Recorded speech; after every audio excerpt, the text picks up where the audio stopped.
সংগ্রামী জনতা, আমরা আসলে মুফতি আমির হামজার আজকের এই মোটরসাইকেল শোভাযাত্রার হাজার হাজার মোটরসাইকেলের উপস্থিতি, রাস্তায় কয়েক হাজার, মাঠের ভিতরে এবং বিভিন্ন জায়গায় অপেক্ষমান। আমরা কিঞ্চিত পরিমাণ শুধু উপস্থিতির একাংশ দেখাচ্ছি আপনাদেরকে, তাই আপনারা দেখে নিন কি অবস্থা।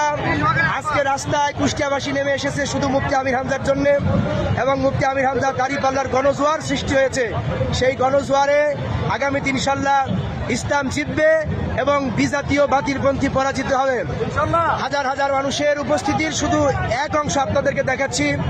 আজকে কত হাজার মোটরসাইকেল উপস্থিত হয়েছে আমরা জানি না, তবে এতটুকু বুঝতে পেরেছি কুষ্টিয়ার গলিতে গলিতে, মেন পয়েন্টে, বিভিন্ন জায়গায় হাজার হাজার মোটরসাইকেলের উপস্থিতি, এবং তারা জানান দিচ্ছে আগামী দিন শুধু দাঁড়িপাল্লার দিন, জামাত ইসলামের দিন, মুফতি আমির হামজার দিন।